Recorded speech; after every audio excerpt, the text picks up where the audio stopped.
and welcome back to another video here on my channel. Today I'm going to be doing something a little bit different. I filmed this quite a few months ago, so I'm not too sure exactly where things are in the video, but I'm basically making some dragon plushies. Now, the ideas for these dragons came from my nieces and my nephew. I basically asked them before Christmas what their favourite dragons were and what they would look like if they could make their own dragon, and they told me, so then I just went ahead and made them for this video. And they got them for a Christmas present basically. So let's get into it. So the first one is the one that I made for my nephew. He wanted an ice dragon, and so I went for blues and white and basically went from there and added my own little bits of detail and stuff. I found a template online for a dragon sort of thing and then added some bits because it didn't have every single item. Like, it didn't have the legs and it didn't have the ears, I don't think. So I basically had to make them up to fit the stencil that I already had. As you can see, the lighting changes quite a lot as well. That is because I was filming this while sat on the floor again.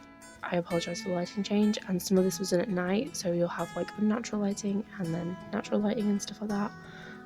So as you can see, I'm just attaching or figuring out where to attach the belly gusset. Is it gusset? I don't know, it was called something like that.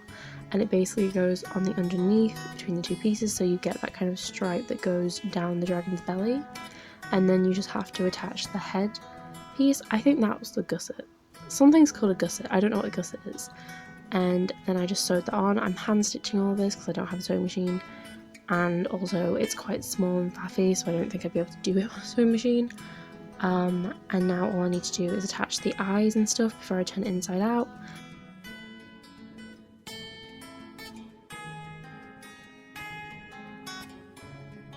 And then attach the ears and basically start stuffing the head and attaching the wings.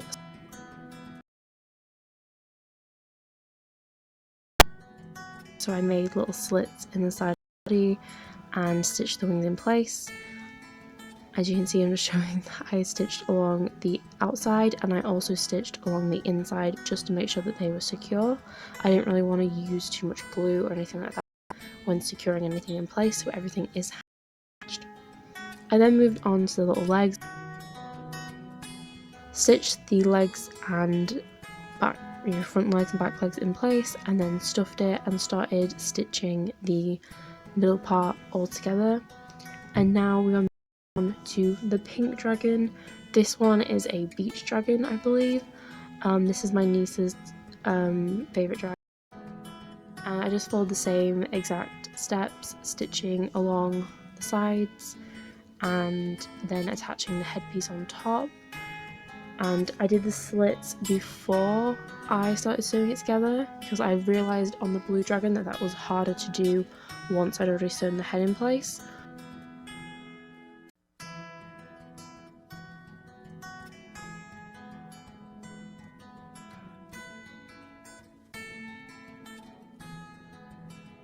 I put the eyes in before I turned it inside out, and then once I also decided to attach the wings before I turned it inside out because I realised that would be easier to sew the insides.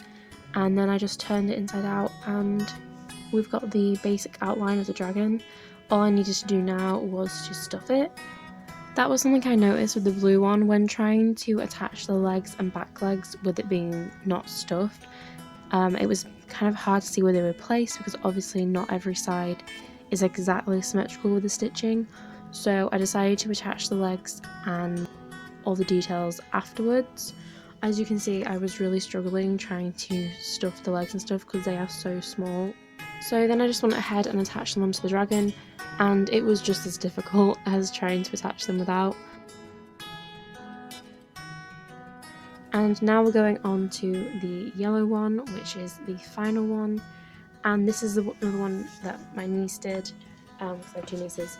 And she wanted like a sun or like star dragon.